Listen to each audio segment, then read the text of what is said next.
Si vous laissez mon papa partir, je peux vous faire vous lever et marcher, monsieur le juge. Quand la petite fille posa ses mains sur les jambes, sans aucune sensation du juge, personne n'y crut.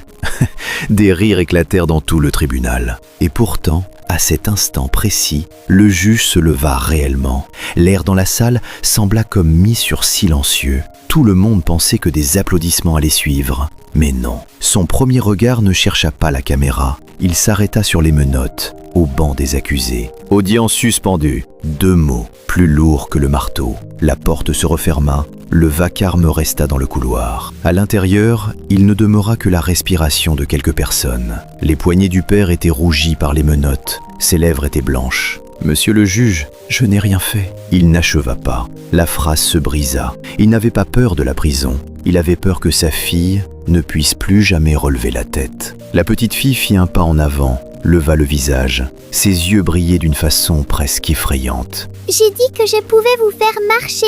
Maintenant, c'est à vous de tenir parole. La main du juge se serra, puis se desserra, comme si elle tirait à la corde contre 15 années de froideur. La fillette ne dit qu'une seule chose. Je sais seulement que papa est quelqu'un de bien. Cette phrase, comme une aiguille, transperça la couche la plus dure du juge. Il ouvrit le dossier. Pour la première fois, sa voix n'était pas de glace. La chaîne de preuve est rompue. La vidéo clé a disparu. Les témoignages se contredisent. Il releva les yeux, fixa le greffier. Nouvelle expertise, immédiatement. Procédure de réexamen, approuvée séance tenante. Dehors, les journalistes frappaient à la porte avec frénésie. Mais le juge regarda l'homme qu'on était en train de juger. Tant que la vérité n'est pas établie, vous ne devriez pas être condamné. Ouvrez les menottes. Le métal fit clic. Les mains du père retombèrent, comme si une chaleur y revenait soudain. Ses larmes tombèrent sur le sol, avec un léger bruit. Il serra sa fille contre lui, prudemment,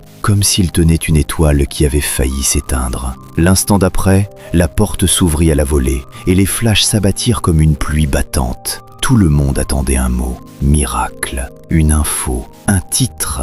Debout dans la lumière, le juge dit lentement, distinctement « Ce que j'ai vu aujourd'hui n'est pas un tour, c'est un rappel. La justice ne peut pas s'appuyer sur l'arrogance. Et la procédure ne peut pas s'appuyer sur l'habitude. Je superviserai personnellement cette affaire. » En descendant les marches du tribunal, le vent était glacé. La petite fille se retourna et vit que le juge ne s'était pas rassis dans son fauteuil roulant. Il s'appuyait contre l'encadrement de la porte. Ses jambes tremblaient encore, mais il se tenait droit, comme s'il prêtait serment à nouveau, devant tout le monde et devant lui-même. Et le véritable jugement ne faisait que commencer.